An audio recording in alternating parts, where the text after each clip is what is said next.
বিশ্বাস করুন, আপনি অন্যের সাথে যা করবেন সেই জিনিসটি আপনার কাছে ফিরে আসবে।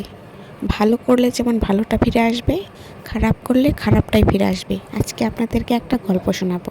এই গল্পটি শোনার পর কখনো আপনি অন্যের সাথে অন্যায় করতে পারবেন না। তাহলে চলুন শুরু করা যাক। এক গ্রামে একটা সৎ ও দরিদ্র কৃষক ছিলেন। তিনি দুধ থেকে ঘি এবং মাখন তৈরি করতেন এবং প্রতি সপ্তাহে সেই জিনিসগুলো বাজারে গিয়ে বিক্রি করতেন। তার বিনিময়ে সংসারের যাবতীয় জিনিস কিনে আনতেন। তো প্রতিবারের মতো এবারও সে দুধ থেকে তৈরি মাখন এবং ঘি নিয়ে বাজারে যাচ্ছিলেন। প্রতিটি মাখন রোল করা ছিল আর প্রতিটি রোল ছিল 1 কেজি করে।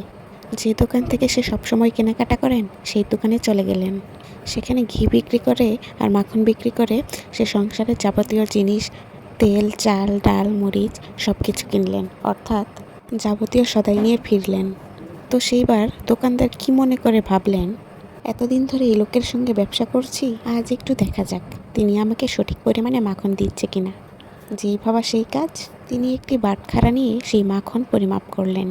পরিমাপ করে দেখলেন কৃষক যে 1 কেজির ঘি এবং মাখনের বাটখারাগুলো দিয়েছেন সেগুলো একটাও 1 কেজি নয়, প্রত্যেকটি 900 গ্রাম করে। এই জিনিসটি দেখে দোকানদার তো ভীষণ রেগে গেলেন। অপেক্ষা করতে লাগলেন পরের সপ্তাহে কৃষক কখন আসবেন। পরের সপ্তাহে যখন কৃষক আবার মাখন নিয়ে এলেন, তখন তো দোকানদার চিৎকার করতে লাগলেন, আর কোনোদিনও আমার দোকানের সামনেও আসবে না, এক্ষুনি বের হয়ে যাও, তোমার মতো বাটপারের সঙ্গে আমি কোনোদিন ব্যবসা করতে চাই না। কৃষক তো হতভম্ব হয়ে গেলেন। তিনি দোকানদারের কাছে জানতে চাইলেন কি হয়েছে। তখন দোকানদার বললেন, এতদিন ধরে তুমি আমাকে যে বাটখারাগুলো দিতে 1 কেজির, সেগুলো একটাও 1 কেজি ছিল না, সবগুলোই ছিল 900 গ্রাম। তোমার মতো চিটিংবাজ বাটপারের সাথে আমি আর কোনোদিনও ব্যবসা করব না। এই কথাটা শুনে কৃষক বললেন, দাদা রাগ করবেন না, আমি আসলে খুব গরিব মানুষ, আমার কাছে বাটখারা কেনার মতো কোনো টাকা ছিল না, তাই প্রতিদিন আপনার দোকান থেকে যে 1 কেজি চিনি নিয়ে যেতাম, সেই চিনি দাঁড়িপাল্লার এক পাশে রাখতাম আর এক পাশে মাখন রাখতাম। আপনার সেই চিনির বিপরীতেই 1 কেজি মাখন আপনার কাছে নিয়ে আসতাম। এই কথা শুনে দোকানদারের মুখ সাথে সাথেই বন্ধ হয়ে গেল। দোকানি কিন্তু ইচ্ছে করেই কৃষককে ঠকিয়েছেন। কিন্তু দেখুন প্রকৃতির কি নির্মম উপহাস। তিনি কৃষককে ইচ্ছাকৃতভাবে ঠকালেও অনিচ্ছাকৃতভাবে সে নিজেও ঠকে গেছে। আমাদের জীবনটা আসলে এমনই। যিনি ফরমালিনযুক্ত ফল বিক্রি করেন তিনি মনে করেন এই ফল তো আমি খাই না, তাতে আমার কি।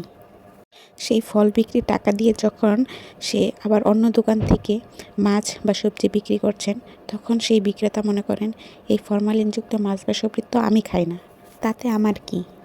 আমরা চিন্তা করি না, আমরা যদি কারোর সাথে অন্যায় করি সেটা কোনো না কোনোভাবে আমাদের সাথেও ঘটে।